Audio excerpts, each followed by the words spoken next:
ഏവർക്കും സ്നേഹവന്ദനം. സ്വതന്ത്ര ഭാരതത്തിലെ ആദ്യത്തെ ആരോഗ്യ വകുപ്പ് മന്ത്രി ആര് എന്ന് ചോദിച്ചാൽ നമ്മളെല്ലാവരും പറയും രാജകുമാരി അമൃത് കൗർ എന്ന്. രാജകുമാരി അമൃത് കൗർ എന്ന വ്യക്തിയാണ് ഓൾ ഇന്ത്യ മെഡിക്കൽ ഇൻസ്റ്റിറ്റ്യൂട്ട് എന്നുള്ള ആശയം തന്നെ നമ്മുടെ രാജ്യത്ത് ആദ്യമായിട്ട് കൊണ്ടുവരുന്നത്. മാത്രമല്ല അത് രൂപീകരിക്കാൻ വേണ്ടിയിട്ട് അഹോരാത്രം അധ്വാനിച്ച ഒരു വന്ധ്യ വനിതയാണ് രാജകുമാരി അമൃത് കൗർ. 1889 ഫെബ്രുവരി 2 പഞ്ചാബിലെ കപൂർത്തല രാജകുടുംബത്തിലെ ഒരംഗമായിട്ട് ലക്നൗവിൽ ജനിച്ച ഒരു വ്യക്തിയാണ് ഈ പറഞ്ഞ രാജകുമാരി കൗർ.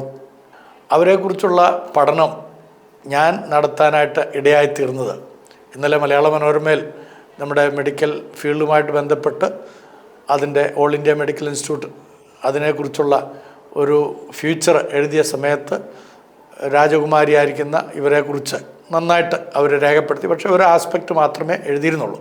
അപ്പോൾ ഞാൻ ഈ വന്ധ്യ വനിതയെക്കുറിച്ച് പഠിക്കാൻ ഇടയായിത്തീർന്നത് എൻ്റെ ഡോക്ടറൽ തീസിസുമായി ബന്ധപ്പെട്ടാണ്. എൻ്റെ സബ്ജക്റ്റ് തന്നെ the Christian impact on Indian independence, A study on social and political perspective എന്നുള്ളതായിരുന്നു.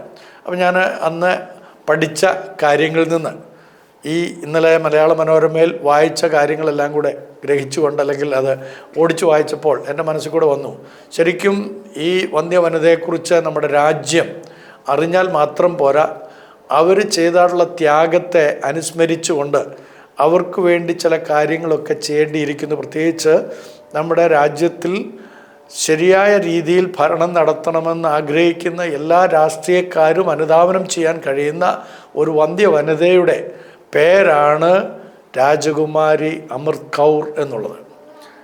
കാരണം തനിക്കുണ്ടായിരുന്നതെല്ലാം തന്നെ രാജ്യത്തിന് വേണ്ടി സമർപ്പണം ചെയ്ത, തൻ്റെ ജീവിതം പോലും രാജ്യത്തിൻ്റെ നന്മയ്ക്ക് വേണ്ടി സമർപ്പണം ചെയ്ത ഒരു വ്യക്തിയാണ്. അപ്പോൾ ഈ വ്യക്തിയുടെ പിതാവിനെക്കുറിച്ചും ഒരുപാട് കാര്യങ്ങൾ പറയാനുണ്ട്. ഈ ഒരു എപ്പിസോഡിൽ അത് തീരാത്തത് കൊണ്ട് ഞാൻ അവരുടെ പിതാവായിരിക്കുന്ന രാജാ ഹർനാം സിംഗ് അലുവാലിയെക്കുറിച്ച് മറ്റൊരു വീഡിയോ ചെയ്യാം. അതറിഞ്ഞിരിക്കേണ്ടുന്ന കാര്യങ്ങളാണ്. ഈ രാജാ ഹർനാം സിംഗ് അലുവാലിയ ചെറുപ്രായത്തിൽ തന്നെ യേശു ക്രിസ്തുവിനെ കർത്താവായി സ്വീകരിച്ച ഒരു സിഖ് മതക്കാരനാണ്. അദ്ദേഹം ഒരു സിഖ് മതത്തിൽ ഉൾപ്പെട്ട ഒരു രാജകുടുംബത്തിലെ അംഗമായിരുന്നു ഞാൻ പറഞ്ഞല്ലോ. അപ്പോൾ അദ്ദേഹം യേശു ക്രിസ്തുവിനെ രക്ഷകനായി സ്വീകരിക്കാൻ കാരണമായി തീർന്നത് ബംഗാളിൽ ഉണ്ടായിരുന്ന ഒരു ബ്രാഹ്മണനാണ്. ഗോഖലെ ചാറ്റർജി എന്ന് പറയുന്നതായിട്ടുള്ള ഒരു ബ്രാഹ്മണനിൽ കൂടെയാണ് സുവിശേഷം കേൾക്കുകയും അങ്ങനെ ക്രിസ്തീയ വിശ്വാസത്തിലേക്ക് വരുവാൻ ഇടയായിത്തീരുകയും ചെയ്തത്. അപ്പോൾ ചെറുപ്രായത്തിൽ തന്നെ താൻ കർത്താവിനെ കണ്ടെത്തിയപ്പോൾ അദ്ദേഹത്തിന് ഒരു കാര്യം ബോധ്യമായി, തൻ്റെ രാജസിംഹാസനത്തെക്കാളും വലിയ ഒരു സിംഹാസനം തനിക്ക് സ്വർഗത്തിൽ ദൈവം നൽകി തരുന്നുണ്ട്. അതുകൊണ്ട് തന്നെ ഈ പാവപ്പെട്ട ജനതയെ, നമ്മുടെ രാജ്യത്തിലുള്ള ജനതയെ സേവിക്കേണ്ടത് തൻ്റെ ഉത്തരവാദിത്വമാണെന്ന് ബോധ്യമാക്കിക്കൊണ്ട് അദ്ദേഹം തൻ്റെ സിംഹാസനത്തിലേക്കുള്ള പിൻഗാമികളുടെ നിരയിൽ നിന്ന് സ്വയം മാറി നിന്നുകൊണ്ട് അദ്ദേഹം ലക്നൗവിലേക്ക് വരികയും അവിടെ ഒരു കോളേജിൽ താമസിക്കുകയും അവിടെ വെച്ചാണ് തനിക്കുണ്ടായ 9 മക്കളിൽ ഇളയ മകളിൽ ഒരുവളായിരിക്കുന്ന പ്രിയപ്പെട്ട രാജകുമാരി അമൃത് കൗർ എന്ന് പറയുന്ന ആ മകൾ ജനിക്കുകയും ചെയ്യുന്നത്. അപ്പം ഇദ്ദേഹം വിവാഹം കഴിച്ചത് തന്നെ ഈ പറഞ്ഞ രാജാ സർ ഹർനാം സിംഗ് അലുവാലിയ വിവാഹം കഴിച്ചിരിക്കുന്നത് തന്നെ ക്രിസ്തീയ വിശ്വാസത്തിലേക്ക് നയിച്ചതായിട്ടുള്ള ചാറ്റർജിയുടെ മകളെ തന്നെയാണ്, പ്രിസ്കില്ല എന്ന് പറയുന്ന മകളെ തന്നെയാണ് വിവാഹം കഴിച്ചിരിക്കുന്നത്. അപ്പോൾ അത് പിന്നീട് ഞാൻ ഒരു നല്ല വീഡിയോ, നല്ല വിശദാംശങ്ങൾ തരാവുന്നതാണ്. അപ്പോൾ നമുക്കിപ്പം അമൃത കൗറിനെ കുറിച്ചുള്ള കാര്യങ്ങൾ ചിന്തിക്കാം. അപ്പം ഇവർ ചെറുപ്രായം മുതൽ തന്നെ ഈ കൗർ, ഞാൻ കൗർ എന്ന് പറയുമ്പോൾ നിങ്ങൾക്ക് മനസ്സിലാകും രാജകുമാരി അമൃത കൗറിനെ കുറിച്ചാണെന്നുള്ളത്. അപ്പോൾ ഈ കൗർ ഒരുപാട് വിദ്യാഭ്യാസത്തിന് വേണ്ടി ആഗ്രഹിച്ച ഒരു വ്യക്തിയും അതിനുള്ള സാധ്യതകൾ ഉണ്ടായിരുന്ന ഒരു വ്യക്തിയുമാണ്. ഒന്നാമത് ഒരു രാജകുടുംബാംഗത്തിൻ്റെ മകളെന്നുള്ള നിലയിൽ അതിനുള്ള എല്ലാ പോസിബിലിറ്റീസും ഉണ്ടായിരുന്നു. രണ്ടാമത് അവരൊരു ക്രിസ്തീയ വിശ്വാസിനി എന്നുള്ള നിലയിൽ അന്ന് സ്വാതന്ത്ര്യം അവർക്ക് ലഭിച്ചിരുന്നു. അവരുടെ സ്വാതന്ത്ര്യം എന്ന് പറഞ്ഞു കഴിഞ്ഞാൽ പെൺകുട്ടികൾക്കുള്ള വിദ്യാഭ്യാസ സ്വാതന്ത്ര്യമൊക്കെ ആ കാലഘട്ടത്തിൽ നിഷേധിക്കപ്പെട്ട ഒരു കാലഘട്ടമായിരുന്നു. പൊതുവിൽ മറ്റ് നമ്മുടെ ഇന്ത്യയിലുണ്ടായിരുന്ന എല്ലാ കൂട്ടത്തിനും. എന്നാൽ ക്രിസ്ത്യൻ വിശ്വാസത്തിലേക്ക് വരുന്നവർക്ക് അതിനുള്ള സ്വാതന്ത്ര്യം ഉണ്ടായിരുന്നുകൊണ്ട് ഈ സഹോദരിക്ക്, ഈ കൗർ എന്ന് പറയുന്നതായിട്ടുള്ള പ്രിയപ്പെട്ടവൾക്ക് അതിനുള്ള അവസരം കിട്ടുകയും അങ്ങനെ ചെറുപ്രായത്തിൽ തന്നെ ഹോം സ്കൂൾ വിദ്യാഭ്യാസത്തിൻ്റെ പ്രാരംഭ കാലയളവിന് ശേഷം അവരുടെ വിദ്യാഭ്യാസം പൂർത്തിയാക്കാൻ തക്കവണ്ണം ഇംഗ്ലണ്ടിലെ ഡോർസെറ്റ് ഷെയറിലെ ഷെർബോൺ സ്കൂളിലേക്ക് അവരെ അയക്കുകയും ചെയ്തു. അപ്പോൾ അവിടെ ചെന്നതിന് ശേഷം അവർ ഓക്സ്ഫോർഡ് യൂണിവേഴ്സിറ്റിയിൽ നിന്ന് ശ്രദ്ധേയമായ അക്കാദമിക് വിജയമാണ് റെക്കോർഡോടെ പാസ്സായത്. ബിരുദം പാസ്സായി PG ചെയ്യണമെന്ന് അവർക്ക് ആഗ്രഹം ഉണ്ടായിരുന്നു. അങ്ങനെ അതെല്ലാം കഴിഞ്ഞിട്ട് അവരവിടെ 20-ാം വയസ്സിൽ ഇന്ത്യയിലേക്ക് വരാനായിട്ട് ആഗ്രഹിച്ചു. അങ്ങനെ 20-ാം വയസ്സിൽ അവർ ഇന്ത്യയിലേക്ക് മടങ്ങി. അതിന് ഒരു പ്രത്യേക കാരണമുണ്ട്. അവർ ഇംഗ്ലണ്ടിലായിരിക്കുമ്പോൾ തന്നെ ഇവിടെ ഉണ്ടായിരുന്ന രാഷ്ട്രീയ നിലവാരങ്ങളെക്കുറിച്ച്, ഇവിടുത്തെ രാഷ്ട്രീയം എന്നുള്ളതിനേക്കാളും ഇവിടുത്തെ മതപരമായ അടിച്ചമർത്തലുകളും മറ്റുമൊക്കെ അവർക്ക് വളരെ വേദനയുണ്ടാക്കിയിരുന്നു. അവരുടെ ജീവചരിത്രം വായിച്ചു കഴിഞ്ഞാൽ നമുക്കത് മനസ്സിലാക്കാൻ സാധിക്കും. ഓരോ വരികൾക്കിടയിലും അവരെ വിങ്ങുന്നതായിട്ട് കാണാൻ സാധിക്കും. അന്ന് സ്ത്രീകൾക്ക് യാതൊരു വിധത്തിലുള്ള സ്വാതന്ത്ര്യമില്ലെന്ന് മാത്രമല്ല, എൻ്റെ കാരണം സ്ത്രീ സ്വാതന്ത്ര്യം, അർഹത എന്നൊക്കെയുള്ള ഫിലോസഫി നമ്മുടെ നാട്ടിൽ നടമാടിക്കൊണ്ടിരിക്കുന്ന കാലഘട്ടമാണ്. പർദ്ദയ്ക്കുള്ളിൽ ആളുകൾ വസിക്കുക, ശൈശവവിവാഹം, സതി, ഇങ്ങനെയൊക്കെയുള്ള ദേവദാസി സമ്പ്രദായം, ഇതൊക്കെ വളരെ ശക്തമായി നിൽക്കുന്ന ഒരു കാലഘട്ടമായതുകൊണ്ട് അവർക്ക് മുന്നോട്ട് ഇന്ത്യയിലേക്ക് തന്നെ മടങ്ങി വരണം എന്നുള്ള വലിയ കൊതി ഉണ്ടായിരുന്നു. നമുക്കറിയാമല്ലോ, ഒരാൾ ഇംഗ്ലണ്ടിൽ പോയി വിദ്യാഭ്യാസമൊക്കെ കിട്ടിക്കഴിഞ്ഞാൽ അവർക്ക് അവിടെ തന്നെ വേണമെങ്കിൽ ഓക്സ്ഫോർഡ് യൂണിവേഴ്സിറ്റിയിലൊക്കെ പ്രൊഫസറായിട്ടോ അല്ലെങ്കിൽ മറ്റേതെങ്കിലും തരത്തിലൊക്കെ ഉയർന്നു വരാമായിരുന്ന ഒരുപാട് സാധ്യതകളുണ്ട്. മാത്രമല്ല രാജകുടുംബത്തിലെ അംഗവുമാണല്ലോ. പക്ഷേ അവരെ സംബന്ധിച്ച് നമ്മുടെ രാജ്യത്തെക്കുറിച്ചുള്ള വലിയ കർശനമായ ആഗ്രഹം, ഈ രാജ്യത്തിൻ്റെ പുരോഗതി, ഈ രാജ്യത്തിൻ്റെ സ്വാതന്ത്ര്യം, ഈ ഒരു ചിന്തയുണ്ടാകുകയും അങ്ങനെ അവർ ഇന്ത്യയിലേക്ക് വരാൻ തക്കവണ്ണം ആഗ്രഹിക്കുകയും ചെയ്തു. അപ്പം അവർ ഇംഗ്ലണ്ടിലായിരിക്കുമ്പോൾ തന്നെ അന്ന് ഗാന്ധിജി രാഷ്ട്രപിതാവായിട്ടൊന്നുമില്ല. ഗാന്ധിജിയെ CF ആൻഡ്രൂസ് എന്ന് പറയുന്നതായിട്ടുള്ള ഒരു പട്ടക്കാരൻ, ഫാദർ റവറൻസ് CF ആൻഡ്രൂസ് പോയി തപ്പിപ്പിടിച്ച് ഇവിടുന്ന് നമ്മുടെ സൗത്ത് ആഫ്രിക്കയിൽ നിന്ന് തപ്പിപ്പിടിച്ച് ഇവിടെ രാഷ്ട്രീയ നേതൃത്വ നിരയിലേക്ക് കൊണ്ടുവരാൻ വേണ്ടിയിട്ടൊക്കെ അധ്വാനിച്ച വ്യക്തിയാണ് CF ആൻഡ്രൂസ്. നിങ്ങൾക്ക് അറിയാമായിരിക്കും, അറിയത്തില്ലെങ്കിൽ പറഞ്ഞോണം. ഇങ്ങനെ ഒരുപാട് ചരിത്രങ്ങളൊക്കെ തമസ്കരിക്കപ്പെട്ടിട്ടുണ്ട്. നമ്മുടെ രാജ്യത്തിൻ്റെ ചരിത്രത്തിൻ്റെ ഒരു പ്രത്യേകത എന്താണെന്ന് വെച്ച് കഴിഞ്ഞാൽ ഒരുപാട് ചരിത്രങ്ങൾ പാർഷ്യലായിട്ട് നമ്മളെ പഠിപ്പിക്കും. വേറെ കുറേ ചരിത്രങ്ങൾ കുറച്ചും കൂടെയൊക്കെ ഇങ്ങനെ ഈ മണ്ണും കരിയും കൂടെ പുരട്ടിയിട്ട് അത് പഠിപ്പിക്കും. വേറെ ചിലത് തമസ്കരിക്കും. അത് ആ ചരിത്രമായിട്ടൊന്നും ഇവിടെ കാണുകയില്ല. അതൊക്കെ ഇല്ലാതാക്കുക എന്നുള്ളതാണല്ലോ നമ്മുടെ ഇപ്പോഴത്തെ ചരിത്രകാരന്മാരുടെയൊക്കെ ഏറ്റവും വലിയ അഭിലാഷം. പക്ഷേ ഒരു കാര്യം ഞാൻ എപ്പോഴും പറയാറുള്ള പോലെ, സത്യം 3 ദിവസത്തും കഴിയുമ്പോൾ ഉയർത്തെഴുന്നേൽക്കും. അപ്പോൾ അതാണ് ഈ കൗറിനെക്കുറിച്ചുള്ള ചരിത്രത്തിൽ നമുക്ക് മനസ്സിലാക്കാനായിട്ട് സാധിക്കുന്നത്. അപ്പോൾ ഈ കൗർ വാസ്തവത്തിൽ ചെറുപ്രായം മുതൽ തന്നെ ഒരു ക്രിസ്തീയ വിദ്യാഭ്യാസത്തിൻ്റെ ഉൽപ്പന്നമെന്ന് വേണമെങ്കിൽ നമുക്ക് പറയാം, അല്ലെങ്കിൽ ഒരു പ്രൊഡക്റ്റാണ്. അവർക്ക് ഇന്ത്യയിൽ തന്നെ ആയിരുന്നപ്പോൾ അവരുടെ പിതാവ് രക്ഷാനുഭവത്തിലേക്ക് വന്ന ആ അനുഭവത്തിൽ നിന്ന് ആദ്യ പഞ്ചാബികളിൽ നിന്നുള്ള ആദ്യ പ്രോട്ടസ്റ്റന്റ് ക്രിസ്ത്യാനികളിൽ ഒരുവനായിരുന്നു രാജാ സർ ഹർനാം സിംഗ് അൽവാലിയ എന്ന് പറയുന്ന വ്യക്തി. അപ്പം അദ്ദേഹവും അദ്ദേഹത്തിൻ്റെ ഭാര്യ പ്രിസില്ലയൊക്കെ വളരെ ബേസിക്കായിട്ട് വേദപുസ്തകം, ബൈബിള് ഈ കൗറിനെ പഠിപ്പിക്കുകയും അങ്ങനെ കൗറ് വളരെ ശക്തമായ രീതിയിൽ തന്നെ ഒരു ക്രിസ്തീയ വിശ്വാസത്തിൻ്റെ ഉറപ്പിന്മേൽ തന്നെയാണ് വളർന്നു വരികയും ചെയ്തത്. അപ്പം ഈ 1990 അവർ 20-ാം വയസ്സിൽ ഇന്ത്യയിലേക്ക് വന്നതിന് ശേഷം ഗാന്ധിയുമായിട്ട് വളരെയധികം അടുക്കുവാനായിട്ട് ഇടയായിത്തീരുന്നുണ്ട്. അപ്പോൾ ഗാന്ധിയുടെ പഠിപ്പീരൊക്കെ അവർക്ക് വളരെ ഇഷ്ടമായിട്ട് തോന്നി. അപ്പം എഴുത്തുകുത്തുകളൊക്കെ നടത്തുമായിരുന്നു, ഗാന്ധിജിയുമായിട്ട് ഒരുപാട് എഴുത്തുകുത്തുകളൊക്കെ നടത്തുമായിരുന്നു. അങ്ങനെ ആ എഴുത്തുകുത്തുകളിലൊക്കെ ഈ കൗറ് കൂടുതലും പറയാറുണ്ടായിരുന്നു നമ്മുടെ രാഷ്ട്രീയ കാര്യങ്ങളല്ല, ഇവിടെ അടിച്ചമർത്തപ്പെട്ടിരിക്കുന്ന സ്ത്രീകളെക്കുറിച്ചുള്ള വേദനകളൊക്കെ ആയിരുന്നു. അപ്പോൾ അതിന് ഗാന്ധി കൊടുത്തൊരു മറുപടിയുണ്ട്. മുന്നിൽ നിന്ന് ഈ സ്ത്രീജനത്തെ നയിക്കുവാൻ തക്കോണ ഒരാളെയാണ് ഞാൻ അന്വേഷിച്ചു കൊണ്ടിരിക്കുന്നത്, അങ്ങനെ ഒരാളെ എനിക്ക് ലഭിക്കുമോ എന്ന് ഗാന്ധിജി ഈ കൗറിന് ഒരിക്കൽ മറുപടി അയക്കുകയുണ്ടായി. ആ കത്ത് തൻ്റെ ജീവിതത്തിൽ വലിയ സ്വാധീനം വരുത്തിയതായിട്ട് കൗർ പിന്നീട് തൻ്റെ ഒരു കത്തിനകത്ത്, ഒരു പുസ്തകത്തിനകത്ത് രേഖപ്പെടുത്തിയിട്ടുണ്ട്. അപ്പോൾ തൻ്റെ ആശ്രമത്തിൽ ചേരാനായിട്ട് അഗാധമായൊരാഗ്രഹം ഈ കൗറ് ഗാന്ധിജിയോട് പ്രകടിപ്പിച്ചു. അതായത് ഗാന്ധിജിയുടെ ആശ്രമത്തിൽ വരണമെന്ന്.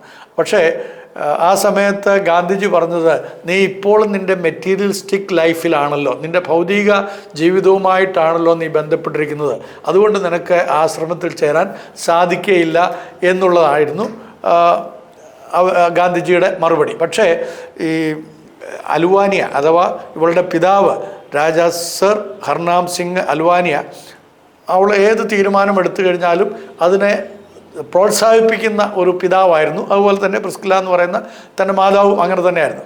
അപ്പം ഗാന്ധിക്ക് അവരെ ആശ്രമത്തിലേക്ക് എടുക്കാൻ തടസ്സമായിട്ടുണ്ടായിരുന്നത് ഇവരുടെ ഇംഗ്ലീഷ് വിദ്യാഭ്യാസം മാത്രമല്ല, അവർ കുറേ കൂടെ ഫോർവേഡായിട്ട് ചിന്തിക്കുകയും ജനങ്ങളോട് കൂടുതലായിട്ട് ഇച്ചിരി ഒരു പ്രൊവോക്കേറ്റീവായിട്ടുള്ള ഒരു സ്ത്രീയായിട്ടാണ് ഗാന്ധിക്ക് തോന്നിയത്. അത് അത്രയും വേണ്ട, കുറച്ചും കൂടെ പക്വത വേണം എന്നൊക്കെ പറഞ്ഞുകൊണ്ടാണ് ഗാന്ധി അവരെ ആദ്യം അതിനകത്ത് സമ്മതിക്കാതിരുന്നത്. പക്ഷേ കൗർ തൻ്റെ ആഗ്രഹം പരിപാലിക്കാനായിട്ട് അല്ലെങ്കിൽ അത് നിറവേറ്റാൻ വേണ്ടിയിട്ട് ഒരുപാട് അധ്വാനിക്കാനിടയായി. അതിനകത്ത് അവർ കാണിച്ചു കൊടുത്ത ചില മാതൃകകളുണ്ട്. ഗാന്ധിക്ക് തന്നെ ഈ കൗർ കാണിച്ചു കൊടുത്ത ചില മാതൃകകളുണ്ട്. തൻ്റെ ഊർജം എത്ര ശക്തമായിട്ടുള്ള പ്രവർത്തനത്തിലാണ് താൻ നിൽക്കുന്നതെന്ന് കാണിക്കാൻ വേണ്ടി. അതിനകത്ത് ആദ്യം അവർ ചെയ്ത ഈ പർദ്ദ, അന്ന് സ്ത്രീകൾ പർദ്ദ ധരിച്ച് നടക്കുന്ന ഒരു സമ്പ്രദായം നമ്മുടെ നാട്ടിലൊക്കെ ഇപ്പോഴും ഉണ്ടത്. അപ്പോൾ അവർ പറയുന്നത് ഈ പർദ്ദ എന്ന് പറയുന്നത് മനുഷ്യരെ, പ്രത്യേകിച്ച് സ്ത്രീകളെ അടിമകളാക്കുന്നു.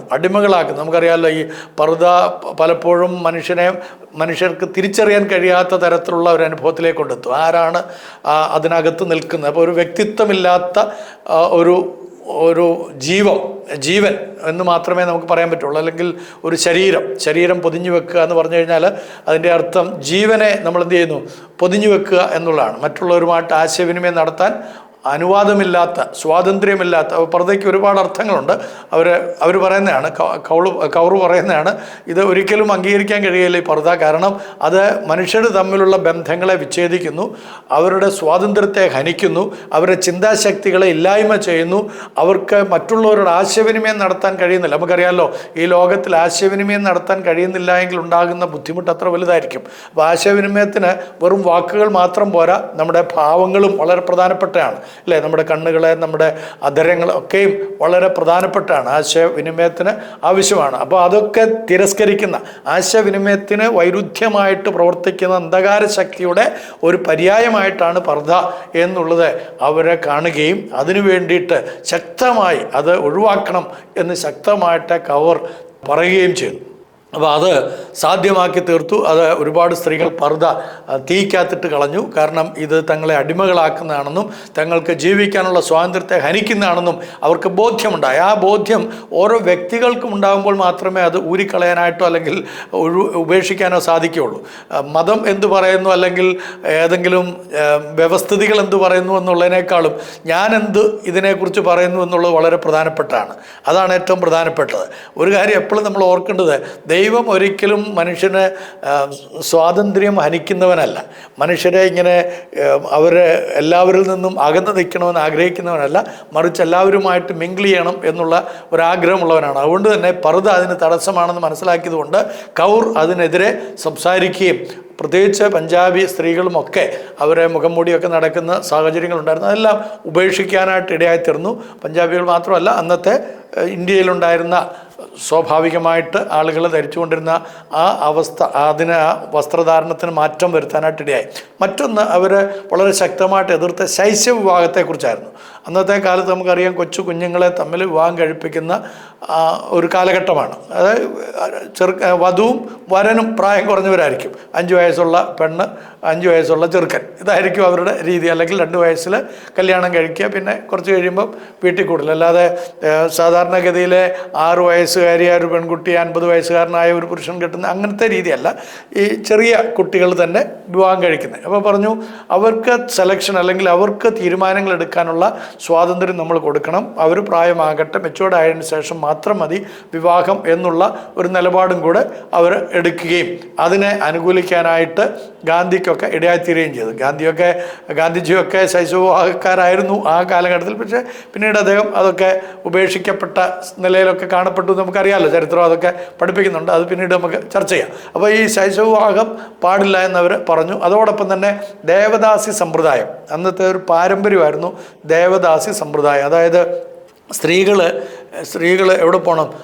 അമ്പലങ്ങളിൽ പോയി അല്ലെങ്കിൽ ക്ഷേത്രങ്ങളിൽ പോയിട്ട് അവിടെ വരുന്ന ആളുകളുമായിട്ടൊക്കെ ശാരീരികമായ ബന്ധം ദൈവപ്രസാദത്തിന് വേണ്ടി ചെയ്യണമെന്നുള്ള നമ്മുടെ നാടൻ ഭാഷ പറഞ്ഞു കഴിഞ്ഞാൽ തനി വേശ്യാവൃത്തി ആയിരുന്നു.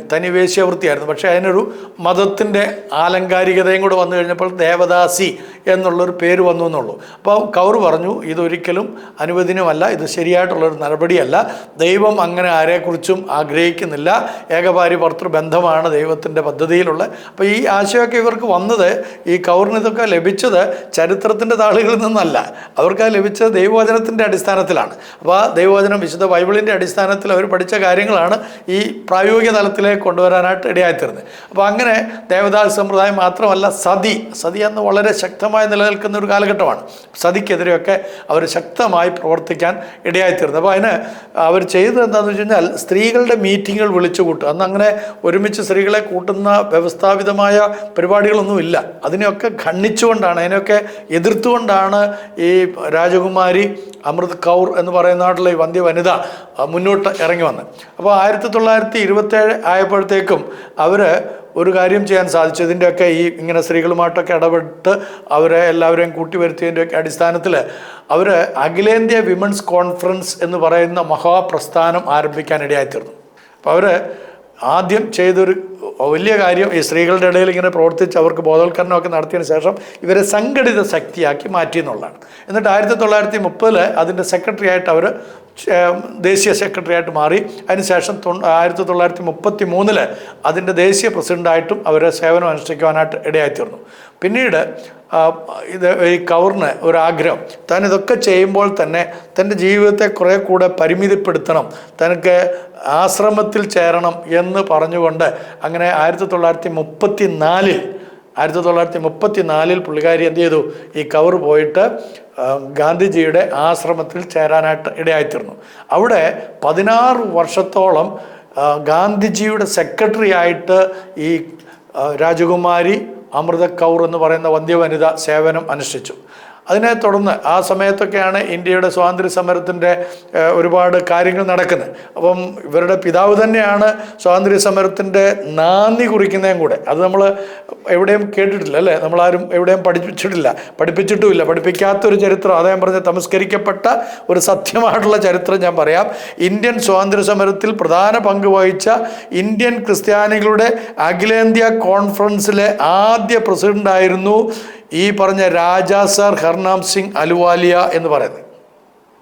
ഈ രാജകുമാരി കൗറിൻ്റെ പിതാവ് അദ്ദേഹമാണ് സ്വാതന്ത്ര്യത്തെക്കുറിച്ചുള്ള ആദ്യത്തെ ചുവടുവെപ്പ് സംഘടിതമായിട്ട് നമ്മുടെ രാജ്യത്ത് ഉണ്ടാക്കുന്നത്.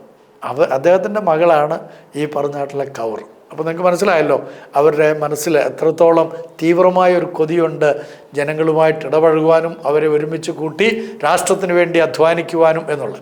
അപ്പം ഈ ഇന്ത്യയുടെ സ്വാതന്ത്ര്യ സമരത്തിൽ പങ്ക് വഹിക്കണമെന്ന് അവർക്ക് ഈ കൗറിന് തോന്നാൻ കാരണം ഗാന്ധിജിയെ കണ്ടതുകൊണ്ടൊന്നും മാത്രമല്ല, നെഹ്റുജിയെ കണ്ടതുകൊണ്ട് മാത്രമൊന്നുമല്ല, ഗോപാൽ കൃഷ്ണ ഗോഖലെ പോലെയുള്ള നിരവധി കോൺഗ്രസ് പാർട്ടിയിൽ വന്നിട്ടുള്ള വിദഗ്ധരായിട്ടുള്ള ആളുകളുമായിട്ട് ഇവർക്ക് ബന്ധം പുലർത്താനായിട്ട് സാധിച്ചു. അപ്പം ഇവരൊക്കെ തന്നെ ഈ ഗോഖലെയൊക്കെ തൻ്റെ പിതാവുമായിട്ട് നല്ല ബന്ധമുള്ള വ്യക്തികളായിരുന്നു. അന്നത്തെ കാലത്ത് ഒരു കാര്യം കൂടെ ഞാൻ പറയാം ഇതിനോട് ബന്ധപ്പെട്ട്, ചരിത്രം അറിയാൻ താല്പര്യമുള്ളവർക്ക് പരിശോധിക്കാവുന്ന ചരിത്രത്തിൻ്റെ ചില ഏടുകൾ ഞാൻ പറഞ്ഞു തരികയാണ്. അന്നത്തെ ബ്രാഹ്മണന്മാരിൽ അല്ലെങ്കിൽ ഈ ബാനർജി ചാറ്റർജി എന്നൊക്കെ പറയുന്നത്, അതിനകത്ത് കുറേ ആളുകൾ ക്രിസ്ത്യ വിശ്വാസത്തിലേക്ക് വരുവാനിടയായിത്തീർന്നു. അവർ ക്രിസ്ത്യ വിശ്വാസത്തിലേക്ക് വന്നതിൻ്റെ അടിസ്ഥാനത്തിലാണ് സ്വാതന്ത്ര്യം എന്ന് പറയുന്ന ഒരാശയം രൂപീകരിക്കപ്പെട്ടത്. അതാണ് അതിൻ്റെ സത്യം. അല്ലാതെ ഗാന്ധിജി ഒന്നുമല്ല സ്വാതന്ത്ര്യം എന്നുള്ള ആ പദവുമായിട്ട് ഇന്ത്യയിലേക്ക് വരുന്നത് കേട്ടോ. അതൊക്കെ വരുന്നതിന് മുമ്പ് തന്നെ ഇവിടെ ക്രിസ്ത്യാനികൾ അതിന് വേണ്ടിയിട്ട് ഒരുപാട് അധ്വാനിച്ചിരുന്നു. തമസ്കരിക്കപ്പെട്ട ചരിത്രത്തിൽ നിന്ന് ഞാനൊന്ന് എടുത്ത് പറഞ്ഞതേ ഉള്ളൂ. നിങ്ങൾക്ക് പരിശോധിക്കാം, ഒന്ന് ശരിയായ രീതിയിലൊരു പഠനമൊക്കെ നടത്തിയാൽ മനസ്സിലാക്കാനായിട്ട് സാധിക്കും. ഓക്കെ, അപ്പം ഈ കൗർ തൻ്റെ രാഷ്ട്രീയത്തിലേക്കുള്ള ഒരു ചുവടുവെപ്പ് ആ സമയത്ത് വെച്ചു. 1930കളോടെ കൗർ ഇന്ത്യൻ സ്വാതന്ത്ര്യ സമരത്തിലേക്ക് കടന്നു വരാൻ ഇടയായിത്തീർന്നു. അങ്ങനെ 1932 അന്നത്തെ റാംസെ മക്ഡൊണാൾഡിൻ്റെ കമ്മ്യൂണൽ അവാർഡിനെ അവർ ശക്തമായി വിമർശിച്ചുകൊണ്ടാണ് ആദ്യമായിട്ട് ഈ രാഷ്ട്രീയ പ്രവർത്തനങ്ങളിലേക്ക് ഇറങ്ങി വരുന്നത്. അപ്പോൾ ഇത് നിരവധി ന്യൂനപക്ഷങ്ങൾക്കും സമുദായങ്ങൾക്കും അടിച്ചമർത്തപ്പെട്ട ജാതികൾക്കും പ്രത്യേക ഇലക്ടറൽ പദവികൾ നൽകുന്ന ഇലക്ടറൽ പദവിയൊക്കെ നൽകുന്ന ഒരു സംരംഭമായിട്ടാണ് അത് കൊണ്ടുവന്നത്. പക്ഷേ അവർ അതിനെ എതിർക്കുകയാണ്. 1932 അഖിലേന്ത്യാ വനിതാ സമ്മേളനത്തിൽ ഇന്ത്യയുടെ സ്ത്രീത്വത്തെ സ്പർശിച്ചതിന് അവാർഡിനെതിരെയുള്ള തങ്ങളുടെ എതിർപ്പ് രേഖപ്പെടുത്താനും സംയുക്ത വോട്ടർമാരെ ഐക്യത്തോടെ മുന്നോട്ട് കൊണ്ടുപോകാനും അവരൊരു പ്രമേയം അവതരിപ്പിക്കുന്നുണ്ട്. കൗർ ഒരു പ്രമേയം അവതരിപ്പിച്ചു. അതിനുശേഷം വിവിധ ഇന്ത്യൻ സ്വാതന്ത്ര്യ സമരങ്ങളിൽ പങ്കെടുക്കുന്നതിൽ കൗറിന് പല തവണ ബ്രിട്ടീഷുകാർ എതിർത്തു എന്ന് മാത്രമല്ല, ബ്രിട്ടീഷുകാർ ഇവരെ പിടിച്ച് ജയിലിലടക്കുകയും ചെയ്തിട്ടുണ്ട്. നമുക്കറിയാവുന്ന പോലെ ഉപ്പ് സത്യാഗ്രഹ സമയത്ത്, സോൾട്ട് റിവോൾട്ട് നടക്കുന്ന സമയത്ത്, ആ സമയത്ത് അവരെ മുംബൈയിൽ നിന്ന് പുള്ളിക്കാരിയെ അറസ്റ്റ് ചെയ്തു. മുംബൈയിൽ ചെന്നു, അന്നത്തെ ബോംബെയിൽ ചെന്ന സമയത്ത് അവരെ അറസ്റ്റ് ചെയ്തു. അത് കഴിഞ്ഞ് 1937 പുള്ളിക്കാരിയെ വീണ്ടും ജയിലിൽ കൊണ്ടുപോയി. ആ സമയത്ത് ഈ 37 ജയിലിൽ കൊണ്ടുപോകുന്ന സമയത്തിൽ അവർക്കെതിരെ രാജ്യദ്രോഹ കുറ്റമാണ് ചുമത്തിയിരുന്നത്. നോക്കണം, രാജ്യദ്രോഹ കുറ്റം ചുമത്തി കഴിഞ്ഞാൽ പെട്ടെന്നൊന്നും തടവിൽ നിന്ന് ഇറങ്ങി വരാൻ പറ്റില്ല. പക്ഷേ അവർ വളരെ ശക്തിയായിട്ടുള്ള ഒരു വനിത ആയതുകൊണ്ട് അധികാലമൊന്നും ജയിലിൽ ഇടാൻ പറ്റില്ല. പക്ഷേ വേറൊരു കാര്യമുണ്ട്, ഇവർ ഈ ജയിലിൽ കിടന്നു കഴിയുമ്പം അവിടെ കിടക്കുന്ന ആളുകളെല്ലാം തന്നെ ഈ സ്വാതന്ത്ര്യ സമരത്തിന് വേണ്ടിയിട്ട് സജ്ജരാക്കാൻ തക്കവണ്ണം ഭയങ്കര ആർട്ടിക്കുലേഷനുള്ള ഒരു വലിയ കപ്പാസിറ്റിയുള്ള ഒരു സ്ത്രീയാണ് ഇവർ. അപ്പോൾ അതുകൊണ്ട് ഇവരുടെ സ്ഫുടമായിട്ടുള്ള വാക്കുകൾ തന്നെ ഇംഗ്ലണ്ടിൽ പഠിച്ചാണല്ലോ, ഓക്സ്ഫോർഡിൽ നിന്നൊക്കെ ഗ്രാജുവേറ്റ് ചെയ്തിരിക്കുന്ന ഒരു വ്യക്തിയാണ്. അപ്പം ഭയങ്കര ചിന്താശക്തിയുള്ള ഒരു സ്ത്രീയും ആളുകളെയൊക്കെ ചിന്തകൾ കൊണ്ട് പോലും ആകർഷിക്കാൻ കഴിവുള്ള ഒരു വന്ധ്യ വനിതയായിരുന്നു. അപ്പോൾ ഇതിനെക്കുറിച്ചൊന്നും ഈ രാജകുമാരി അമൃത കൗറിനെ കുറിച്ചൊക്കെ ശരിക്കും നമ്മുടെ എല്ലാ പാഠ്യപുസ്തകങ്ങളിലും പഠിപ്പിക്കേണ്ടിയാണ്. ശാസ്ത്രീയ വിഷയങ്ങൾ പഠിപ്പിക്കുമ്പോൾ മെഡിക്കൽ കോളേജുകളിലൊക്കെ അവരെ ഒന്ന് പ്രണമിച്ചതിന് ശേഷം മാത്രമേ വിദ്യാഭ്യാസ രംഗത്തേക്ക് ആളുകളെ കൈപിടിക്കാൻ പോലും പാടുള്ളൂ എന്നാണ് എൻ്റെ വാദം. കാരണം എന്താണെന്നറിയാമോ, നമുക്ക് ഒരു മോഡേൺ മെഡിസിൻ എന്നുള്ള കൺസെപ്റ്റ് ഇന്ത്യയിൽ കൊണ്ടുവന്ന ആദ്യത്തെ ഇന്ത്യക്കാരി അവർ. മാത്രമല്ല അവരുണ്ടാക്കിയതായിട്ടുള്ള സ്ഥാപനങ്ങളൊക്കെ എത്ര ബഹുലമായിട്ടുള്ള, എത്ര മഹത്വപൂർണ്ണമാണെന്നറിയാമോ? ഞാൻ ചിലതൊക്കെ പറയാം, നിങ്ങൾക്ക് മനസ്സിലാവും. അപ്പം ഇതൊക്കെ തമസ്കരിക്കുന്ന എന്തുകൊണ്ടാണെന്ന് വെച്ച് കഴിഞ്ഞാൽ ഇവരുടെ വിശ്വാസത്തിൻ്റെ അടിസ്ഥാനത്തിലൊക്കെയാണ് പല കാര്യങ്ങളും ആളുകൾ തമസ്കരിച്ചുകൊണ്ടിരിക്കുന്നത്. അത് നമ്മുടെ ഇന്ത്യയുടെ ഒരു പ്രത്യേകതയാണ്. അത് പറയാനായിട്ട് വിദ്യാഭ്യാസ സമ്പ്രദായങ്ങളിലെല്ലാം നാന്ദി കുറിക്കുന്നതായിട്ടുള്ള ക്രൈസ്തവർക്ക് മടിയുമ. അതാ രസം. നമ്മുടെ എത്ര മെത്രാന്മാർക്കും അച്ഛന്മാർക്കും എത്ര സിസ്റ്റേഴ്സിനും എത്ര വിശ്വാസികൾക്കും അറിയാം ഈ പറഞ്ഞതായിട്ടുള്ള രാജകുമാരി അമൃത കൗർ എന്ന് പറയുന്ന ആൾ ക്രിസ്ത്യാനിയാണെന്ന്. എത്ര പേർക്കറിയാം? എനിക്ക് തോന്നുന്നു നിങ്ങളൊന്ന് പരീക്ഷിച്ച് നോക്കിയോ, ഒരു 5% ആളുകൾക്ക് പോലും ഈ പറഞ്ഞ കൂട്ടത്തിൽ അറിയത്തില്ല. പക്ഷേ ഇവരുടെ പേര് മാത്രമല്ല, ഇവരെക്കുറിച്ചുള്ള ചരിത്രമൊക്കെ സൺഡേ സ്കൂളുകളിൽ പഠിപ്പിക്കേണ്ടതാണ്. എന്തുകൊണ്ടാണ് പഠിപ്പിക്കേണ്ടതെന്ന് ഞാൻ പറയാം.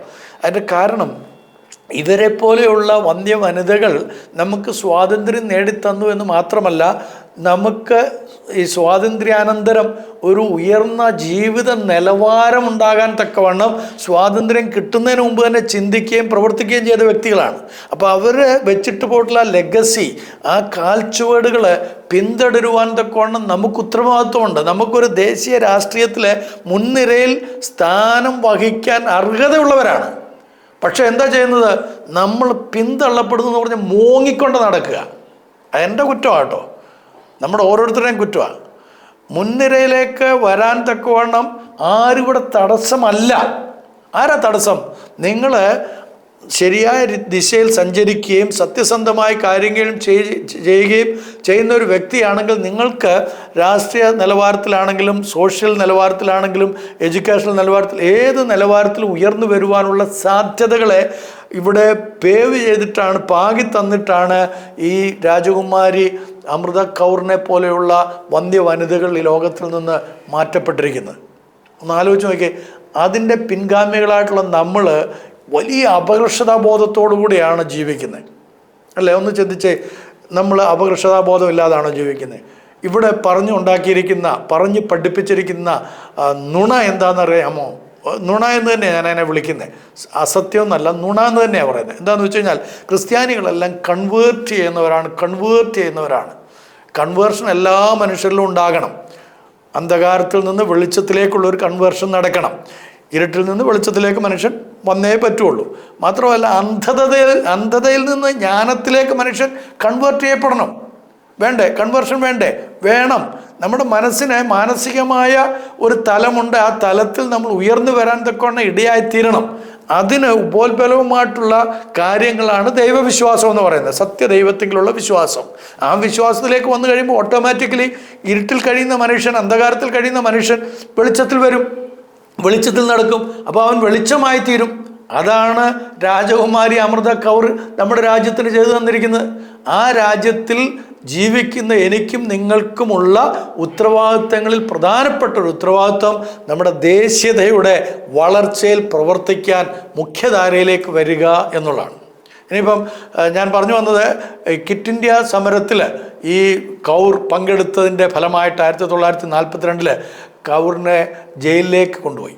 ജയിലിലേക്ക് കൊണ്ടുപോയത് വെറുതെ അങ്ങ് കൊണ്ടുപോകായിരുന്നില്ല. ക്വിറ്റ് ഇന്ത്യ പ്രസ്ഥാനത്തിൽ, ക്വിറ്റ് ഇന്ത്യ സമരത്തിൽ പങ്കെടുത്ത എല്ലാവരും തല്ലിച്ചതച്ചു പോലീസ്. അന്നത്തെ പോലീസ് തല്ലിച്ചതച്ചു എന്ന് മാത്രമല്ല, ഈ കൗറ് ശാരീരികമായിട്ട് ഒരുപാട് അസ്വസ്ഥത അനുഭവിക്കേണ്ടി വന്നിട്ടുണ്ട് അതിൻ്റെ ഫലമായിട്ട്, മർദ്ദനമേറ്റതിൻ്റെ ഫലമായിട്ട്. പക്ഷേ അവർ തളർന്നു പോയില്ല.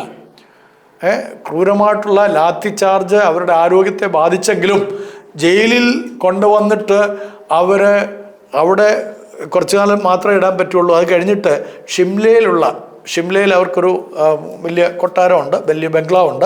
ആ ബംഗ്ലാവ് അവരുടെ സ്വന്തമാണ്. സ്വന്തം ബംഗ്ലാവിലേക്ക് വീട്ടുതടങ്കലിലാക്കി അയക്കുകയുണ്ടായി. അങ്ങനെ വീട്ടുതടങ്കലിലാക്കി അയച്ചതായിട്ടുള്ള സ്വന്തം വീടിനെയാണ് all India institute of medical സയൻസിന് വേണ്ടിയിട്ട് അതിൻ്റെ ഗസ്റ്റ് ഹൗസായിട്ട് ഇന്ന് ഉപയോഗിച്ചുകൊണ്ടിരിക്കുന്നത്. അതവർ എയിംസിന് ഫ്രീ ആയിട്ട് വിട്ടുകൊടുത്തു. അതുകൊണ്ട് ഞാൻ പറഞ്ഞത്, അവരുടെ ഒന്നും ദേശീയ രാഷ്ട്രീയം അല്ലെങ്കിൽ രാഷ്ട്രീയമെന്ന് പറയുന്നത് what I can accumulate for myself എന്നുള്ളതായിരുന്നില്ല, what I can renounce for the betterment and benevolence of my community എന്നുള്ളതായിരുന്നു അവരുടെ ചിന്ത. ഇന്നത്തെ രാഷ്ട്രീയക്കാർ ഒരു പാഠ്യപദ്ധതി തയ്യാറാക്കിയിട്ട്, എനിക്ക് തോന്നുന്ന രാഷ്ട്രീയത്തിൽ ഏതെങ്കിലും തരത്തിൽ ഉയർന്നു വരാനായിട്ട് ആഗ്രഹിക്കുന്നവരുണ്ടെങ്കിൽ ആദ്യം പഠിക്കേണ്ടുന്ന ഒരു പാഠം രാജകുമാരി അമൃത് കൗറിനെ കുറിച്ചാണ്. കാരണം ഇന്ത്യൻ ദേശീയ തലത്തിൽ അറിയപ്പെട്ട മാന്യയായിട്ടുള്ളൊരു സ്ത്രീയെക്കുറിച്ച് നിങ്ങൾക്ക് പഠിക്കാൻ സാധിക്കുന്നത് ഈ പറഞ്ഞ രാജകുമാരിയെക്കുറിച്ചാണ്. നിങ്ങൾ പഠിക്കണം. എന്നിട്ട് വേണം രാഷ്ട്രീയ ചുവട് വെക്കാനായിട്ട്.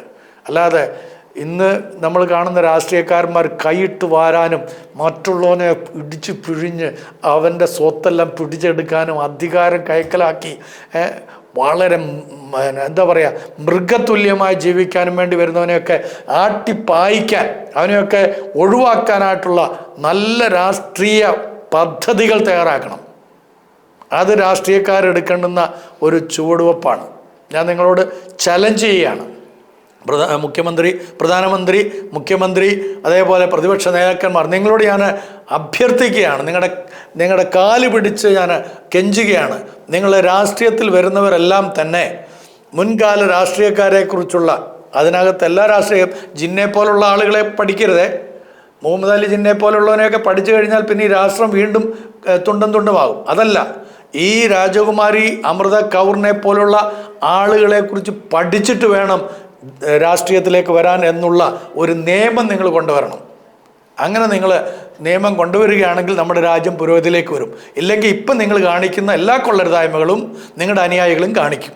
നിങ്ങൾ ഒരു നന്മയും ദേശത്തുണ്ടാകരുത് എന്ന് ആഗ്രഹിച്ചുകൊണ്ട് പ്രവർത്തിക്കുന്ന അതേപോലെ തന്നെ അതിനേക്കാളും 10 മടങ്ങ് നാശമോ ആയിരിക്കും നമ്മുടെ രാജ്യത്തുണ്ടാക്കിക്കൊണ്ടിരിക്കാൻ പോകുന്നത്. അതുകൊണ്ട് ഞാൻ നിങ്ങളോട് കെഞ്ചുകയാണ്. മനസ്സിലായല്ലോ? അപ്പം ഈ പുള്ളിക്കാരി ഷിംലയിലെ വീട്ടുതടങ്കിൽ കിടക്കുന്ന സമയത്ത് ചെയ്തതെന്താണെന്നറിയാമോ?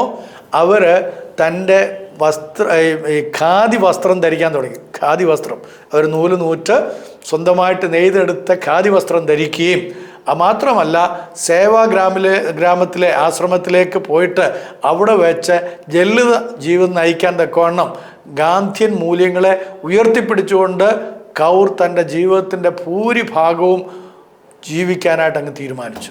അങ്ങനെ അവർ ഒരു നല്ല ഗാന്ധിയ, എന്താ പറയുക, അതിൻ്റെ സ്ത്രീലിംഗത്തിന് എന്താ പറയുക അറിയത്തില്ല, പക്ഷേ ഒരു നല്ല ഗാന്ധി അനുയായിയായിട്ട് അവരങ്ങ് മാറി. അവർ ക്രിസ്തുഭക്തയാണ്, കർത്താവിൻ്റെ വചനമാണ് അവരെ ഇതിനായിട്ടൊക്കെ പ്രേരിപ്പിച്ചതെന്ന് പലപ്പോഴും അവർ പറയാറുണ്ട്, പ്രസംഗത്തിൽ പറഞ്ഞിട്ടുണ്ട്, എഴുത്തുകളിൽ പറഞ്ഞിട്ടുണ്ട്, രേഖകളിലൊക്കെ അത് നമുക്ക് കൃത്യമായിട്ട് കാണാം. മാത്രമല്ല ഈ വന്ധ്യ വനിതയാണ് ഭരണഘടനാ നിർമ്മാണത്തിനുള്ള ഒരുപാട് സംഭാവന നൽകിയത്. സംഭാവന എന്ന് പറഞ്ഞാൽ പൈസ മാത്രമല്ല, ബുദ്ധി ഉപയോഗിച്ച് നമ്മുടെ രാഷ്ട്രത്തിൽ കൃത്യമായ ഒരു ഭരണഘടന ഉണ്ടാകാൻ വേണ്ടി ഇന്നലെ ശ്രീമതി പ്രിയങ്ക ഗാന്ധി ഭരണഘടനയെ സംബന്ധിച്ചുള്ള ചർച്ചയിൽ പങ്കെടുത്തത് കേൾക്കാനിടയായി. അപ്പം നമ്മുടെ രാഷ്ട്രത്തിൽ ഇങ്ങനെ ഈ ഒരു നല്ല ഭരണഘടന ഉള്ളതിനെ അത് ആരും തന്നെ വ്യതിയേൽപ്പിച്ചു കൊണ്ടുപോകാതെയും ഭരണഘടന വ്യാഖ്യാനം തെറ്റായ വിധത്തിൽ വ്യാഖ്യാനിക്കാതിരിക്കാനും വേണ്ടിയിട്ടൊക്കെ അത് കൃത്യതയോടുകൂടെ പരിപാലിക്കേണ്ട ആവശ്യകതയുണ്ട്. എന്നാൽ ആ ഒരു ഭരണഘടന നമുക്ക് ലഭിക്കാൻ വേണ്ടി ഒരുപാട് പേർ അധ്വാനിച്ചതിൽ അതിനകത്ത് പ്രധാനപ്പെട്ട ഒരു റോള് വഹിച്ച വ്യക്തിയായിരുന്നു രാജകുമാരി അമൃത കൗർ എന്ന് പറയുന്നതായിട്ടുള്ള ഈ വന്ധ്യ വനിത. മാത്രമല്ല ഇവർ അതിനു വേണ്ടിയിട്ട് ഈ ഭരണഘടനാ നിർമ്മാണത്തിനുള്ള സംഭാവനകളൊക്കെ കൊടുക്കണമെങ്കിൽ ചുമ്മാ അങ്ങനെ എഴുതിയാൽ പറ്റുമല്ലോ. അപ്പോൾ അതിനകത്ത് അവർക്ക് എത്തണം, ആ ഗ്രൂപ്പിൽ അവർക്ക് എത്തിപ്പെടാൻ വേണ്ടിയിട്ട് കോൺഗ്രസ് ടിക്കറ്റിൽ സെൻട്രൽ പ്രൊവിൻഷ്യകളിൽ നിന്നും ബെരാർ പ്രൊവിൻഷ്യയിൽ നിന്നും അവർ ഭരണഘടനാ അസംബ്ലിയിലേക്ക് അവർ തിരഞ്ഞെടുക്കപ്പെട്ടു വന്നതാണ്.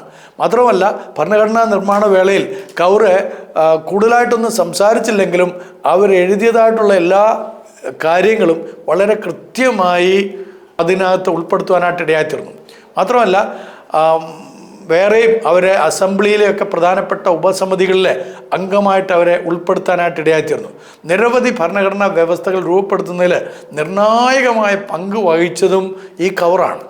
നിയമസഭയുടെ മൗലിക അവകാശ ഉപസമിതിയിലും ന്യൂനപക്ഷ ഉപസമിതികളിലും പ്രമുഖ അംഗമായിക്കൊണ്ടാണ് ഈ കൗർ ഈ കാര്യങ്ങളെല്ലാം ചെയ്യാനായിട്ട് ഇടയായിത്തീർന്നത്. അപ്പോൾ ഈ ഉപസമിതിക്കുള്ളിൽ മതം അനുഷ്ഠിക്കാനുള്ള സ്വാതന്ത്ര്യം ഉൾപ്പെടുത്തുന്നതിനോട് ഏറ്റവും കൂടുതൽ എതിർപ്പ് പ്രകടിപ്പിച്ചത് അവരാണ്. മതം ഉൾപ്പെടുത്തണം എന്ന് പറഞ്ഞു. എന്തുകൊണ്ടാണ് മതം ഉൾപ്പെടുത്തേണ്ട എന്ന് ഈ രാജകുമാരി അമൃത കൗർ പറഞ്ഞതെന്ന് വെച്ച് കഴിഞ്ഞാൽ അത് ഈ പർദ്ദ, സതി, ദേവദാസി സമ്പ്രദായം, ശൈശവവിവാഹം ഇതെല്ലാം തന്നെ നിയമപരമായിട്ട് സാധൂകരിക്കണമെന്നുള്ളതായിരുന്നു അവരുടെ ചിന്ത. ഇതൊക്കെ ഈ നാട്ടിൽ നടപ്പായിക്കൊണ്ടിരിക്കുന്ന കാര്യങ്ങളാണ്, നടന്നുകൊണ്ടിരിക്കുന്ന കാര്യമാണ്. ഇതിനൊന്നും മാറ്റം വരരുത് എന്നായിരുന്നു അന്നത്തെ ഭരണഘടന ഉണ്ടാക്കാൻ നിയോഗിച്ച ആളുകളുടെയൊക്കെ ചിന്ത. അപ്പോൾ പുള്ളിക്കാരി കൗർ അതിന് നഖശിഖാന്തം എതിർത്തു. അവർ പറഞ്ഞു പറ്റുകയില്ല.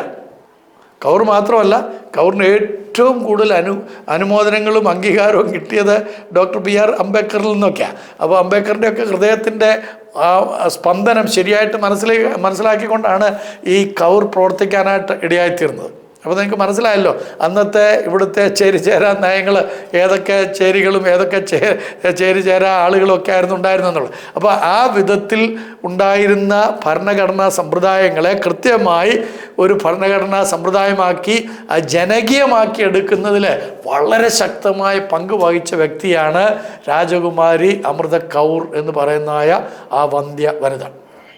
ഓക്കെ, ആചാരാനുഷ്ഠാനം, സ്വാതന്ത്ര്യം എന്ന ഈ വ്യവസ്ഥയിൽ അവരുടെ പ്രതിഷേധം ഫലപ്രദമായി കാണുകയും സാമൂഹിക പരിഷ്കരണത്തിനായിട്ട് നിയമങ്ങൾ നിർമ്മിക്കുന്നതിൽ നിന്ന് ഭരണകൂടത്തെ പരിമിതിപ്പെടുത്തരുത് എന്നും അവർ വളരെ ശക്തമായിട്ട് പറയുകയും അത് ഭരണഘടനയിലേക്ക് കൂട്ടിക്കൊണ്ടുവരികയും ചെയ്തു എന്നുള്ളത് ചാരിതാർത്ഥ്യത്തോടെ ഓർക്കുകയാണ്. അപ്പം സംസ്ഥാന ഏകീകൃത സിവിൽ കോഡ് രൂപീകരിക്കുന്നതിനെ അനുകൂലിച്ച് കൗറും വോട്ട് ചെയ്തു എന്നുള്ളതും ഈ തരുണത്തിൽ പറയാതിരിക്കാൻ പറ്റുകയില്ല. അപ്പോൾ ഈ വ്യവസ്ഥ വോട്ട് ചെയ്യപ്പെടാതെ പോയെങ്കിലും സംസ്ഥാന നയത്തിൻ്റെ ന്യായീകരിക്കാനാകാത്ത നിർദ്ദേശ തത്വങ്ങളിൽ ഇത് ഉൾപ്പെടുത്തുകയും പിന്നീടുള്ള സംഭാവനകളായിട്ട് 1947 ഈ കൗറിൻ്റെ ഇത്രത്തോളമുള്ള ഈ പ്രവർത്തനങ്ങളെല്ലാം മാനിച്ചുകൊണ്ട് 1947 ആദ്യത്തെ പ്രധാനമന്ത്രിയായിട്ട് ജവഹർലാൽ നെഹ്റുജി വരണമെന്ന് ആഗ്രഹിക്കുകയും അതിനുവേണ്ടി പ്രപ്പോസ് ചെയ്യുകയും ചെയ്ത ഒരു വ്യക്തിയും കൂടെയാണ് രാജകുമാരി അമൃത കൗർ എന്ന് പറയുന്നതായിട്ടുള്ള വ്യക്തി. അപ്പം അതുകൊണ്ട് തന്നെ 1947 പ്രധാനമന്ത്രി ജവഹർലാൽ നെഹ്റുവിൻ്റെ ഇടക്കാല മന്ത്രിസഭയിൽ ഇവരെ കൂടെ ചേർക്കുകയും 10 വർഷം ആ പദവിയിൽ അവർ സേവനമനുഷ്ഠിക്കുകയും ചെയ്തു. ആ 10 വർഷത്തിനുള്ളിലാണ് അവർ ആരോഗ്യവകുപ്പ് മന്ത്രിയായിട്ട് പ്രവർത്തിക്കുന്നത്. അതൊരുപാട് കാര്യങ്ങൾ പറയാനായിട്ടുണ്ട്. അതിനകത്ത് പ്രധാനമായിട്ട് പറയാനുള്ളത് അവർ സ്വതന്ത്ര ഇന്ത്യയുടെ ആദ്യത്തെ ആരോഗ്യ മന്ത്രിയായിരുന്നു എന്നുള്ളതാണ്. പോസ്റ്റ് ഇൻഡിപെൻഡൻസിന് ശേഷം അല്ലെങ്കിൽ സ്വാതന്ത്ര്യാനന്തര മന്ത്രിസഭയിലെ ആദ്യ വനിതാ അംഗം കൂടിയായിരുന്നു രാജകുമാരി കൗർ എന്ന് പറയുന്ന നാട്ടിലെ ഈ വന്ധ്യ വനിത. 1956 അവരെ പാർലമെൻറ്റിൽ ആദ്യമായിട്ട് എയിംസിനെ കുറിച്ചുള്ള വലിയ ഒരു ബില്ല് അവതരിപ്പിക്കാൻ ഇടയായിത്തീർന്നു. രാജ്യത്തിനകത്ത് മെഡിക്കൽ വിദ്യാഭ്യാസ നിലവാരം ഉയർത്തുന്നതിനായിട്ട് all India institute of medical science അല്ലെങ്കിൽ എയിംസ് സ്ഥാപിക്കുന്നതിന് വഴിയൊരുക്കിയത് ഈ വന്ധ്യ വനിതയാണ്. മാത്രവുമല്ല, നേഴ്സിംഗ് പ്രൊഫഷൻ്റെ ശക്തമായ പഠനത്തോടുകൂടെ ഒരു പ്രൊഫഷണൽ കോഴ്സാക്കി നേഴ്സിങ്ങിനെ മാറ്റണമെന്ന് പറയാൻ, അതിനെ വാക്താവായിട്ട് മുന്നോട്ട് വരുവാൻ ഇവർക്ക് സാധിച്ചു. അതിനു വേണ്ടിയിട്ട് അവർ നിരവധി നേഴ്സിംഗ് കോളേജുകൾ, സ്ഥാപനങ്ങൾ, പലയിടങ്ങളിൽ പരിശീലന കേന്ദ്രങ്ങളൊക്കെ സ്ഥാപിക്കാനായിട്ട് ഇടയായിത്തീർന്നു. തുടർന്നുള്ള വർഷങ്ങളിൽ അവരുടെ പ്രത്യേകമായിട്ടുള്ള ശ്രദ്ധ എന്ന് പറയുന്നത് വിദ്യാഭ്യാസത്തിനും ആരോഗ്യത്തിനും വേണ്ടിയിട്ടായിരുന്നു. നമ്മുടെ രാജ്യത്തിൽ എല്ലാ സ്ഥലങ്ങളിലും വിദ്യാഭ്യാസവും ആരോഗ്യവും അത് രണ്ടും വളരെ പ്രധാനപ്പെട്ടതാണെന്ന് മനസ്സിലാക്കിക്കൊണ്ട് അതിനുവേണ്ടി അഹോരാത്രം അധ്വാനിച്ചതായിട്ടുള്ള ഒരു വന്ധ്യ വനിതയാണ് രാജകുമാരി കൗർ എന്ന് പറയുന്നതായിട്ടുള്ള ഈ വന്ധ്യ വനിത. 1945-ലും 1946-ലും യുനെസ്കോയിലേക്കുള്ള ഇന്ത്യൻ പ്രതിനിധി സംഘത്തിൻ്റെ ഉപനേതാവായിരുന്നു അവരെന്നുള്ളതും കൂടെ നമ്മൾ നന്ദിയോടെ ഓർക്കണം. 1950 അവർ ലോകാരോഗ്യ അസംബ്ലിയുടെ ആദ്യത്തെ വനിതയും ആദ്യത്തെ ഏഷ്യൻ പ്രസിഡന്റുമായി എന്നുള്ളതും എത്ര മഹത്വകരമായ കാര്യമാണ്.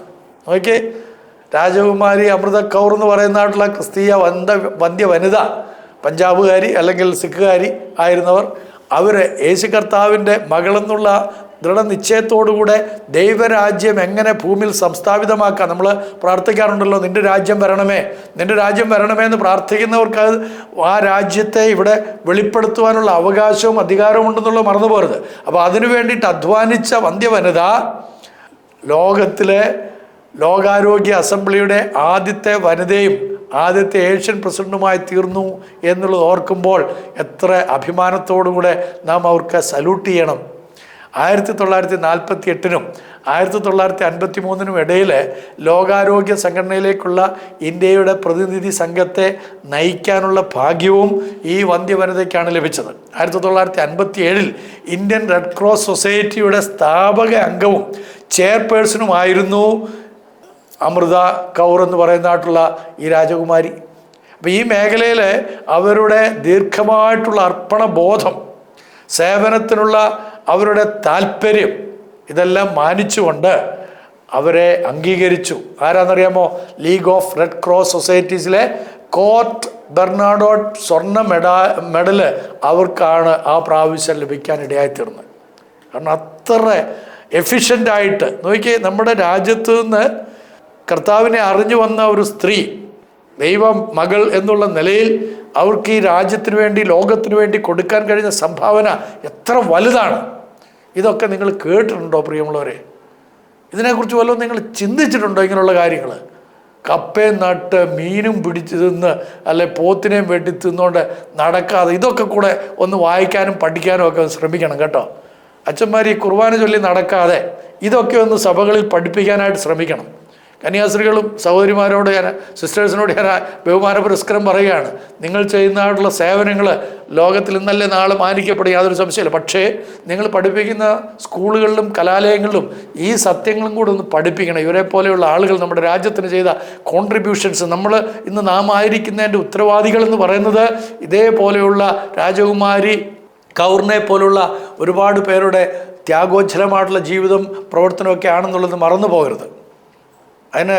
ഇതിനെക്കുറിച്ച് പറയുമ്പം നിങ്ങൾ തെറ്റിദ്ധരിക്കുകയില്ലെങ്കിൽ ഞാനൊരു കാര്യം പറയാം. ഇവിടുത്തെ ഫിലോസഫി, ഇന്ത്യൻ ഫിലോസഫി മാത്രം, അല്ലെങ്കിൽ ഇന്ത്യൻ ആ ഒരു ചിന്താഗതിയിൽ മാത്രം കഴിയുകയായിരുന്നെങ്കിൽ എല്ലാം തന്നെ കർമ്മത്തിൻ്റെ ഫലമായിട്ടാണ് ഉണ്ടാകുന്നതെന്ന് വിശ്വസിക്കുന്നവരാണ്. അവർ പിന്നെ എങ്ങനെ പുരോഗതി പ്രാപിക്കുക? അപ്പോൾ പുരോഗതി പ്രാപിക്കണമെങ്കിൽ ഇവിടെ ഒരു മോഡേൺ എഡ്യൂക്കേഷൻ വേണമായിരുന്നു. മോഡേൺ എഡ്യൂക്കേഷൻ കൊണ്ടുവരണമെങ്കിൽ ആര് വരണമായിരുന്നു? ക്രിസ്ത്യൻ മിഷണറിമാർ വരണമായിരുന്നു. ക്രിസ്ത്യൻ മിഷണറിമാർ വന്ന് മോഡേൺ എഡ്യൂക്കേഷൻ കൊടുത്തു കഴിഞ്ഞപ്പോൾ അവർ പഠിച്ചായിട്ടുള്ള വിദ്യാഭ്യാസം ലഭിച്ച ആളുകൾ അവർ ചിന്തിച്ചു, ആരാണ് സത്യദൈവം? ഒരു ചിന്താശക്തി ഉണ്ടായല്ലോ, വിവേചനം ഉണ്ടായി. അവർക്ക് മനസ്സിലായി യേശു ക്രിസ്തുവിൽ കൂടെയാണ് മനുഷ്യവർഗത്തിന് രക്ഷയുള്ളതെന്നും ആ യേശു ലോകത്തിൻ്റെ വെളിച്ചമാണെന്നും ആ ലോകത്തിൻ്റെ വെളിച്ചമായ ക്രിസ്തു നമ്മുടെ ഹൃദയത്തിൽ രക്ഷകനായിട്ട് വാഴാൻ സമ്മതിച്ചു കൊടുത്തു കഴിഞ്ഞാൽ ലോകം മുഴുവൻ പ്രകാശിക്കും, തങ്ങൾ നിൽക്കുന്ന ഇടങ്ങളൊക്കെ പ്രകാശിക്കേണ്ടതാണെന്നുള്ള ബോധ്യം അവർക്കുണ്ടായി. അതിൻ്റെ ഫലമായിട്ടാണ് ഇവിടെ അനേകർ കർത്താവിലേക്ക് വരുവാനിടയായിത്തീർന്നത്. മാത്രമല്ല, ഇന്ത്യൻ ലെപ്രസി അസോസിയേഷൻ, അന്ന് ഈ കുഷ്ഠരോഗമൊക്കെ ഭയങ്കരമായിട്ടുള്ള കാലഘട്ടമാണ്. അപ്പോൾ ഈ ഇന്ത്യൻ ലെപ്രസി അസോസിയേഷൻ്റെയും ട്യൂബർകുലോസിൻ്റെ അതിൻ്റെ ഒരു അസോസിയേഷനൊക്കെ ഉണ്ട്. അതിൻ്റെയൊക്കെ പ്രസിഡന്റ് സ്ഥാനം ഈ പ്രിയപ്പെട്ട കൗർ വഹിക്കുവാൻ ദൈവം ഇടയാക്കി. എല്ലാവർക്കും സൗജന്യ വിദ്യാഭ്യാസം എന്ന ആശയത്തിലാണ് അവർ ഉറച്ച് വിശ്വസിച്ചത്. അന്നത്തെ കാലത്ത് വിദ്യാഭ്യാസം ചില ആളുകൾക്ക് മാത്രമേ ഉണ്ടായിരുന്നുള്ളൂ. ഞാൻ ജോൺ മൺറോയെക്കുറിച്ച് പറയുമ്പോൾ കുറച്ചുകൂടെ കൂടുതലായിട്ട് പറയാം. കേണൽ ജോൺ മൺറോയെക്കുറിച്ച് പറയുമ്പം വിദ്യാഭ്യാസത്തിൽ ഉണ്ടായ മാറ്റങ്ങളൊക്കെ പറയുമ്പം നിങ്ങൾക്ക് കൂടുതൽ മനസ്സിലാവും. പക്ഷേ ഈ കൗർ വാദിച്ചത് എല്ലാവർക്കും ഫ്രീ എഡ്യൂക്കേഷൻ, പ്രത്യേകിച്ച് സ്ത്രീകളുടെ വിദ്യാഭ്യാസത്തിനായിട്ട് അവർ ഒരുപാട് അധ്വാനിച്ചു. സ്ത്രീകൾക്ക് വിദ്യാഭ്യാസം ഉണ്ടെങ്കിലേ ഒരു കുടുംബത്തിന് വിദ്യാഭ്യാസം ലഭിച്ചാലേ സമൂഹത്തിന് വിദ്യാഭ്യാസം ലഭിച്ചാലേ ഒരു നാടിന് വിദ്യാഭ്യാസം ലഭിച്ചാലേ രാജ്യം വളരുകയുള്ളൂ എന്നുള്ളത് അവർക്ക് ബോധ്യമായി. അത് മനസ്സിലായിക്കോണം. ഞാൻ ഈ നേരത്തെ വായിച്ചു മറന്ന ഒരു പുസ്തകമുണ്ട്, നമ്മുടെ മലബാർ മാനുവൽ എന്ന് പറയും, വില്യം ലോഗൻ്റെ പുസ്തകം. അതിനകത്ത് ഒരു കാര്യം ഞാൻ വായിച്ചു, അത് വേറൊരു വിഷയമായിട്ട് നിങ്ങളോട് പറയാമെങ്കിലും ഒന്ന് സൂചിപ്പിക്കാം. ഇവിടെ അറബി വിദ്യാഭ്യാസം നടത്താൻ വേണ്ടിയിട്ട്, പെൺകുട്ടികളെ കൂടെ അറബി പഠിപ്പിക്കാൻ വേണ്ടിയിട്ട് ബ്രിട്ടീഷുകാരാണ് ഇവിടുത്തെ മുല്ലാക്കന്മാർക്ക് സ്റ്റൈഫൻഡ് കൊടുത്തത്. ബ്രിട്ടീഷുകാർ അവരെ തെറിയൊക്കെ നിങ്ങൾ പറഞ്ഞു, അവർ ചെയ്തൊക്കെ കൊള്ളരുതായ്മയാണെന്നോ ഒക്കെ നിങ്ങൾ പറഞ്ഞു. പക്ഷേ ഇവിടെ അറബി വിദ്യാഭ്യാസം ഖുറാനൊക്കെ പഠിപ്പിക്കാൻ വേണ്ടിയിട്ട് പൈസ കൊടുത്ത് പഠിപ്പിക്കാനായിട്ട് ആളുകളെ നിയോഗിച്ചത്, മുല്ലാക്കന്മാരെ നിയോഗിച്ചത് ബ്രിട്ടീഷുകാരാണ്. വില്യം ലോഗൻ എഴുതി വെച്ചിട്ടുണ്ട്. അതൊക്കെ ചരിത്രത്തിൽ കിടക്കുന്ന കാര്യങ്ങളാണ്. അപ്പോൾ വിദ്യാഭ്യാസം സ്ത്രീകൾക്ക് കിട്ടാത്തിടത്തോളം കാലം അവർക്ക് ഒരു കാലത്തും ഗുണം പിടിക്കാൻ പറ്റുകയില്ല എന്നുള്ളത് നന്നായിട്ട് അറിഞ്ഞതുകൊണ്ടാണ് രാജകുമാരി അമൃത കൗർ അതിനുവേണ്ടി കൂടുതൽ വാദിച്ചത്. നമുക്കറിയാമല്ലോ, 10ാം ക്ലാസ്സിൽ കൂടുതൽ മാർക്ക് മേടിച്ച ഒരു പെൺകുഞ്ഞ്, 15 വയസ്സ്, ആ പെൺകുഞ്ഞ് സ്റ്റേജിലേക്ക് കയറി കഴിഞ്ഞപ്പോൾ തന്നെ ഇവിടെ ഉണ്ടായ കലാപങ്ങളും ചർച്ചകളും അത്ര വലുതായിരുന്നു. ആ നാട്ടിൽ ഇരുന്നുകൊണ്ടാണ് ഞാൻ സംസാരിക്കുന്നത്. 1950കളിൽ നമ്മുടെ പാർലമെൻറ്റിൽ മാത്രമല്ല നമ്മുടെ രാജ്യത്ത് മുഴങ്ങിക്കേട്ട ഒരു വനിതാ ശബ്ദമുണ്ട്. ആ ശബ്ദം രാജകുമാരി അമൃത കൗർ എന്ന് പറയുന്ന ഒരു സിംഹക്കുട്ടിയുടെ ശബ്ദമായിരുന്നു, അല്ലെങ്കിൽ ഒരു സിംഹത്തിൻ്റെ ശബ്ദമായിരുന്നു, ഒരു പെൺസിംഹത്തിൻ്റെ ശബ്ദമായിരുന്നു. എന്താണെന്നറിയാമോ? പെണ്ണുങ്ങൾ പഠിക്കണം, സ്ത്രീകൾക്ക് സൗജന്യ വിദ്യാഭ്യാസം കൊടുക്കണം. അത് ഇന്നും നിങ്ങൾ പ്രായോഗികമാക്കാതെ മതത്തിൻ്റെ ചട്ടക്കൂട്ടിനുള്ളിൽ സ്ത്രീകളെ വെച്ച് അവരെ നിങ്ങൾ പുഴുങ്ങുകയാണ്, അവരെ നിങ്ങൾ പുഴുങ്ങിക്കൊണ്ടിരിക്കുകയാണ്, അവരെ ഇന്ന് നിങ്ങൾ അടിമകളാക്കിക്കൊണ്ടിരിക്കുകയാണ്. അപ്പോൾ അതിന് ഒരു മാറ്റം വരണം. അപ്പം അത് മാറാൻ വേണ്ടിയിട്ടാണ് നങ്കാന സാഹിബ് എഡ്യൂക്കേഷൻ ട്രസ്റ്റിൻ്റെയും ഹിന്ദുസ്ഥാനി താലിമി സംഘത്തിൻ്റെയൊക്കെ ബോർഡ് ഓഫ് ട്രസ്റ്റീസിൽ അവർ കയറിപ്പറ്റുകയും അല്ലെങ്കിൽ അവരെ ഉൾപ്പെടുത്തുകയും അങ്ങനെ ഞാൻ പറഞ്ഞ മുസ്ലിംസിനും ഹിന്ദുക്കൾക്കും അന്ന് സ്ത്രീ സ്വാതന്ത്ര്യം അർഹതയെന്ന് പറയുന്നവർക്കും സ്ത്രീക്ക് അരസാക്ഷിയുടെ വിലയേ ഉള്ളൂ എന്ന് പഠിപ്പിക്കുന്ന മതത്തിനുമൊക്കെ വിരോധമായി, എന്ന് വെച്ചാൽ അതൊക്കെ തെറ്റാണെന്ന് പഠിപ്പിച്ചുകൊണ്ട് പെൺകുട്ടികൾക്ക് വിദ്യാഭ്യാസം കൊടുക്കണമെന്ന് കൗർ വളരെ കൃത്യമായിട്ട് പഠിപ്പിക്കാൻ തുടങ്ങിയത്. അപ്പോൾ ഡൽഹിയിലെ ലേഡി ഇർവിൻ കോളേജിൻ്റെ സ്ഥാപക അംഗങ്ങളിൽ ഒരാളും കൂടിയായിരുന്നു ഈ പറഞ്ഞായിട്ടുള്ള രാജകുമാരി. അപ്പോൾ കുട്ടികളുടെ ക്ഷേമത്തിനായിട്ടുള്ള അവരുടെ പ്രവർത്തനം Indian council of child welfare സ്ഥാപിക്കുന്നതിലേക്ക് അവരെ നയിച്ചു. അപ്പോൾ ആരാണ് Indian council of child welfare സ്ഥാപിച്ചതെന്ന് ചോദിച്ചു കഴിഞ്ഞാൽ ഒറ്റ ഉത്തരമേ ഉള്ളൂ. ആരാത്? രാജകുമാരി അമൃത് കൗർ എന്ന് പറയുന്നതായിട്ടുള്ള ആ വന്ധ്യ വനിതയാണ്. 1948 മുതൽ 1958 വരെ അതിൻ്റെ ആദ്യത്തെ പ്രസിഡൻ്റായിട്ട് അവർ സേവനം അനുഷ്ഠിക്കുകയും ചെയ്തു. 1956 പ്രിൻസ്റ്റൺ യൂണിവേഴ്സിറ്റി അവർക്ക് ഓണററി ഡോക്ടറേറ്റ് ഓഫ് ലോസ് എന്ന് പറയുന്ന ഒരു ബിരുദം നൽകി അവരെ ആദരിക്കുകയും ചെയ്തു.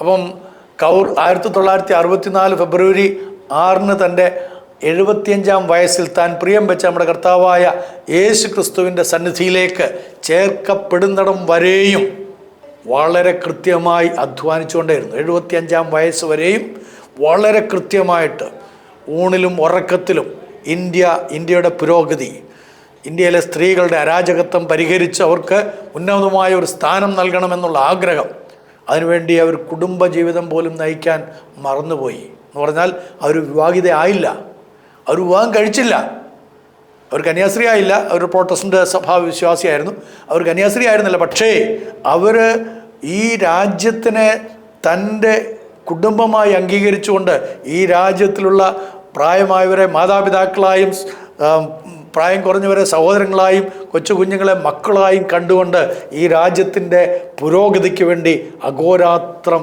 പ്രവർത്തിച്ചു. അവരെഴുതിയ ഒരുപാട് പുസ്തകങ്ങളുണ്ട്. അവർ എഴുതിയ പുസ്തകങ്ങളിൽ പ്രധാനപ്പെട്ടത് വിമൺ ഇൻ ഇന്ത്യ 1935 എഴുതിയതാണ് വിമൺ ഇൻ ഇന്ത്യ എന്നുള്ളത്. മറ്റൊന്ന് ചലഞ്ച് ടു വിമൺ 1946 എഴുതിയാണ്. അപ്പം സ്ത്രീകളോട് എന്ന് പറയുന്ന മറ്റൊരു പുസ്തകം 1948. ഇതെല്ലാം തന്നെ വളരെ എന്താ പറയുക, ദൈവികതയുടെ മൂർത്തിഭാവമായിട്ട് സ്ത്രീകളെയും പുരുഷന്മാരെയും ഒരുമിച്ച് വളർത്തിയെടുക്കാനുള്ള അവരുടെ ഒരു വലിയ താല്പര്യത്തിൽ നിന്നുണ്ടായതാണ്. അപ്പം ഈ കാര്യങ്ങളുടെ അടിസ്ഥാനത്തിൽ നിങ്ങളെ ഞാൻ വെല്ലുവിളിക്കുന്നത്, എന്നെ കേൾക്കുന്ന അമ്മമാർ, എന്നെ കേൾക്കുന്ന യുവതികൾ, നിങ്ങൾ ആഡംബര ജീവിതം കൊണ്ട് ഈ ലോകത്തിൽ എത്ര കാലം ജീവിക്കാൻ കഴിയും? എന്നാൽ നമ്മുടെ സമൂഹത്തിന് വേണ്ടി, നമ്മുടെ രാജ്യത്തിന് വേണ്ടി പാവപ്പെട്ട, ഇന്നും അടിമത്തത്തിൽ കഴിയുന്ന, പർദ്ദയ്ക്കുള്ളിൽ കഴിയുന്ന, ഇന്നും ശൈശവവിവാഹത്തിനുള്ളിൽ കഴിയുന്ന, ഇന്നും അന്ധകാരത്തിൽ കഴിയുന്ന അനേക സഹോദരികൾ നമ്മുടെ രാജ്യത്തിലുള്ളപ്പോൾ അവരുടെ വിദ്യാഭ്യാസപരമായ ഉന്നമനത്തിന് വേണ്ടി, അവരുടെ ആരോഗ്യപരമായ പരിപാലനങ്ങൾക്ക് വേണ്ടി നമുക്ക് എന്ത് ചെയ്യാൻ കഴിയും എന്ന് ഓരോരുത്തരും ചിന്തിക്കുകയും നമ്മുടെ രാജ്യത്തിൻ്റെ ഉയർച്ചയ്ക്ക് വേണ്ടിയിട്ട്, അതിൻ്റെ ഡെവലപ്മെൻറ്റ്സിന് വേണ്ടിയിട്ട് what are the things that we are going to contribute for our nationalism എന്നുള്ള ആ ചിന്ത നമ്മളെ ഭരിക്കട്ടെ എന്ന പ്രാർത്ഥനയോടെ നിങ്ങളുടെ സ്വന്തം തേക്കടിലച്ചൻ.